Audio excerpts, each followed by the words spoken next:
Good morning. Happy Monday, guys. Ayan, nakatulog nga ako ng maaga kagabi.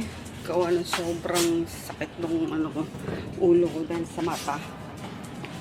Ay, nako. Ligo ngayon. Ligo. Grabe. Minom agad ako ng ano ba yung pulang capsule para sa sakit ng ulo. Kasi literal dito yung sakit niya. Tapos yung sa likod niyan, parang pinipiga yung ulo ko.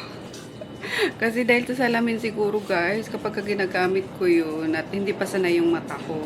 Kasi nga, malabo na yung mata ko sa pagmalayo. Tapos pag nagbabasa ng text, yung ganyan, talagang medyo blurry na. So, nagpagawa ko ng salamin. Ano naman yun? Chinek naman yung mata ko. Yun talaga yung grado ko. Kaso kapag inano ko siya, ginamit ko siya, nahihilo pa ako. Ano na kasi yun eh. Ano tawag doon? Yung combination ng reading glass tsaka yung pag sa malayo. Yan para hindi na dala-dalawa yung salamin ko. Progressive. Kaso hindi pa nga sanay hindi pa ako sanay. Nahihilo ako. Sabi ni daddy, kailangan ko daw talagang sanayin. Kasi hindi pwede yung kailangan ko lang gustong gamitin, nung ko lang gagamitin. At ganto daw lagi yung ma-experience ko. So, anyway, yun, nakatulog naman ako agad. Hindi na ako nakapagpalit ng damit. Alam nyo, hindi ako natutulog, hindi nagpapalit ng damit. Pero, magpapalit naman ako ng guys, ng bedsheet. So, karebel, sobrang sakit talaga. At di ko na kinayang tawag doon, magligpit ng mga, alam mo yun, pinamili kagabi. Wow, for the first time guys, nakapag-grocery kami ulit. Kasi, sobrang busy. Teka lang, mag-iilaw kasi ako dito. Hindi ko magawa, and, ayun nga. Naawa na rin ako dito sa bahay kasi minsan iniiwan ako, wala ng food, walang maluto. Kaya kahapon, para nag-grocery na. Yun, pinakain na lang nila ng dog food yung mga aso. At magpapaligo din ako mamaya sa kanila. Pero pupuntahan na muna namin yung kay Taylor nga. Kaya nagpa-print na ako nito kay Chris. Ayun. Yung repair estimate from Suzuki. Loka sila. Samahan nyo lang ako guys unbox. Unbox? More on na lang naman ito pang sabaw actually. Baka magulat ko. Ano ba yan? Magtitinda ba kayo ng sari-sari store? puro noodles. Mga pang sabaw talaga guys. Kasi wala na akong time na gumawa noon. Unless may gantong araw na holiday, yung ganyan, nakapamalengke. Pero most of the time wala talaga. So nagre-rely kami sa mga instant sabaw. Yan. Let's start. Dito bumili ako ng bagong basurahan kasi si Luna hindi talaga pwedeng hindi magkalkal sa CR. Kasi ino-open namin yung CR para sabi ko if ever gusto nilang magwiwi or mag-uminom doon sa timba, iinom sila. Etong Luna naman, kinagawa lahat ng basurahan doon, lahat ng basura sa basurahan doon nilalabas niya. Hindi ko alam kung anong hinahanap na itong basurera na to. Kaya bumili na ako nung may lock tsaka yung may kaloka. Tapos tabo. Ayun, ang cute ng tabo. Very aesthetic. Magkano ba ito? 129. Si daddy pumili. Aesthetic daw kasi nanggigitata na yung tabo namin dyan at hindi siya natatanggal. Puti kasi yun eh. Tinatry ko naman na isonrox. Hindi natatanggal. So papalitan ko na. Pasag na rin yun eh. Yan tabo. And syempre katol. Sobrang lamok dito. Yan. At magtatag-ulan na naman. Nagtag-ulan na naman talaga.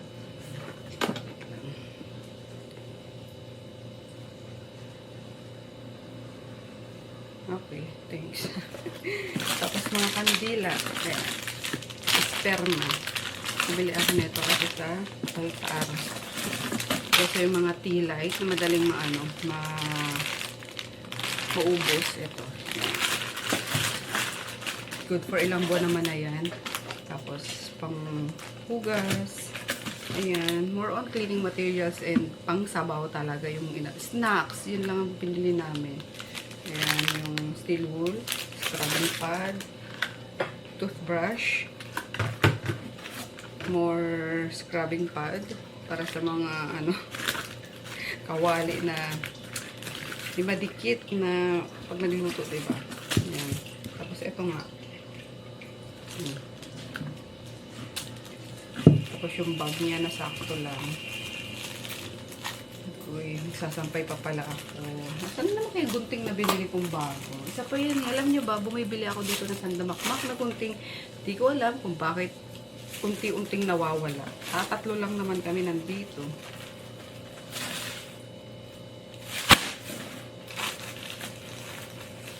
Groot, ligo kayong Groot. Diba yung sinasabi ko, isasampay pa akong ano, puti. Hindi ko na nasampay kahapon.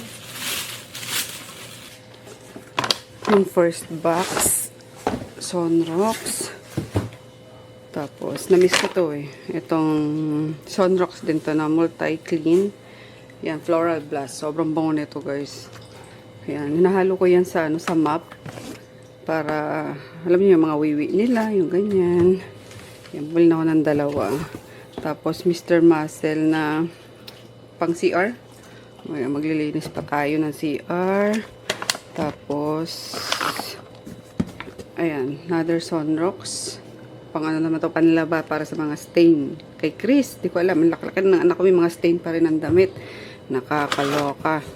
And then, eto, pabili na ako, mag-spray ako sa kwarto. Kasi malamok, di ko alam saan nanggagaling ang lamok. Siguro doon sa working kineme ni Daddy. Dami kasing tambak eh. Lagi pambukas. Yan, sa may veranda. Yung siguro yan. Tapos, yan, kay Daddy. Safeguard. Talagang hindi yan nagsasabon ng kung ano-ano guys. Ano yan si Daddy sa Safeguard. Loyal. Tapos, Champion liquid detergent. Try ko to. Para sa ano kasi.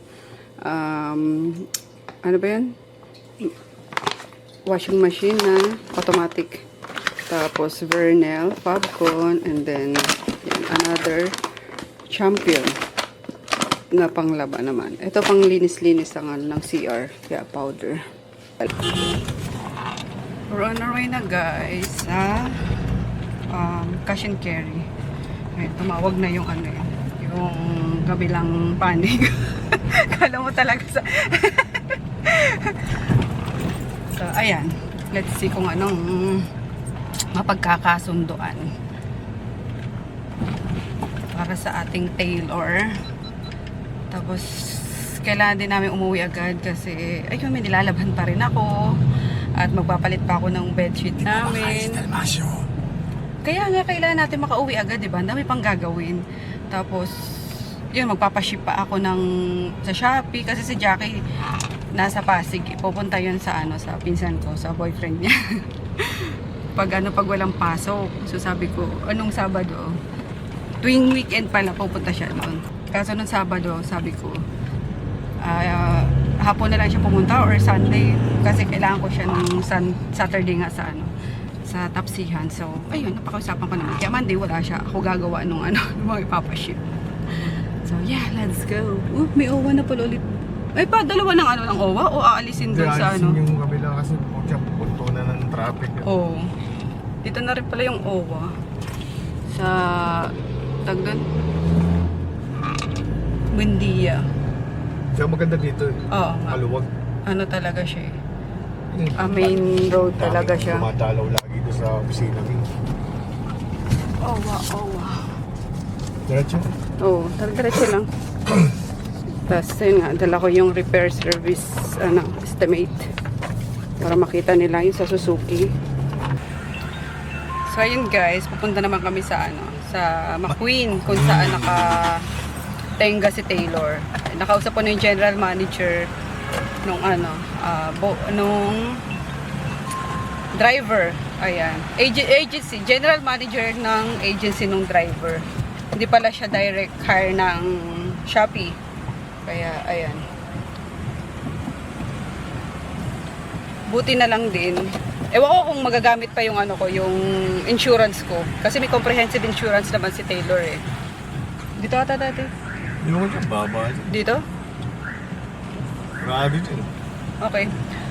So, buti na lang, valid pa guys. Ang sabi ko, if ever, pwede pa mag-claim sa insurance ko na lang. Para matapos na magamit ko na talaga yung sasakyan ko. Pero, ipapaklaim ko sa kanila yung, tawag doon? Sa insurance nila na 200,000 lang daw yung covered. Papaklaim ko yun sa kanila. Kailangan ko yung Pwede naman yun, di ba? Yeah. Wisit sila. Pinatenga-tenga nila yung sasakyan. Papaklaim ko talaga sa kanila yun. Ano yun? Ticket.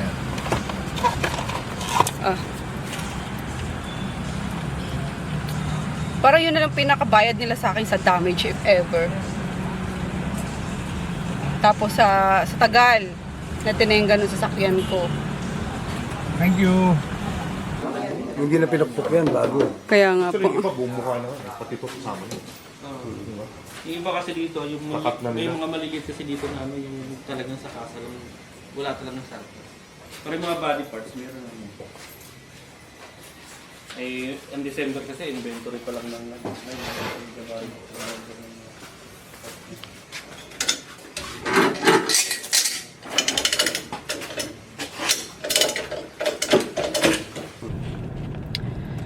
So ayun guys, update. Hindi na pumayag itong McQueen na i-pull out pa kasi nagawa na. I mean, tama. May mga salamin. May mga may nakita ng difference from last month na pumunta kami na talagang naiyak ako literal guys na makita ko si Taylor na oh my god yung bunso ko ba't ganyan yung tsura. Literal na humihikbi talaga ako doon tapos galit na galit ako sa driver, tinawagan ko, sabi ko bakit ganito yung tsura ng sakyan ko, ang usapan natin by December makukuha ko na siya, magagamit ko na siya, kaya ayun siguro na kasi yung galit ko talaga siguro naramdaman ng driver pero itong driver naman ang maganda talagang nakiki-coordinate siya. Ayan, hindi siya porket na ipasok na sa ganyan-ganyan, parang isisin ka na lang or babaliwalain ka na lang. Yun naman maganda. Kaya, yung kabaitan ko naman guys, andun pa rin. Sabi nga nung ni Sir Dueñas, tsaka nung general manager is, pasalamat ka, sobrang bait nitong nitong owner. Talaga naman. Kasi marunong naman akong, alam nyo, binibigay ko naman yung kabaitan ko na sa deserving. Mecho. Sige, diretso ka muna. No left turn Kaya, yeah. Si general manager na lang yung makikipag-usap sa insurance ko regarding sa babayaran dyan sa McQueen. Kasi willing din naman akong gamitin or willing naman akong mag-claim din sa insurance ko kasi binayaran ko naman din yun. Sayang, di ba? So, why not? So, ayan lang. Mukhang goods naman, guys. Mecho pa rin. Kaliwa na tayo dito dati. Ayan, pupunta na kami sa din. At may marami pa akong gagawin actually. Time check, 1:20. So, halos 1.5 hours lang. Yung nag-google namin. Nag-google. Google tsaka Google. Na-google namin. Google naman talaga. Oo nga, na-google. Ginugol. Ginugol namin sa meeting. So far so good. And yeah, let's go home na muna. Mami ko ito. Mahal na mahal. Sobrang mahal. Hindi Dami pa rin mga niya ako bus na sinasagot. dito pala nakatambay mga bus. Yun, doon pa haba. Ay, dito. Yung mga sa rally guys, sa Rizal Park. Ay, di. Tama. Rizal nga. Sa Rizal. Dahil wala na sila paparkingan doon. Bawal doon. Kaya holiday ngayon dahil sa rally for peace ng Inc. Ink. Iglesia ni Cristo. Laki niyan. Peace Malaking naman, yan. Ha? Peace ng ano. Ewan ko, ikaw yung nanonood lagi ng balita, di mo alam. Hindi sila kasali doon. Ang hirap talagang hanapin dito sa Metro Manila guys yung Rose Bowl. Ayoko nun if it's not Rose Bowl. Wag na lang. Kuya, Rose Bowl wala din kayo? Wala. Uy.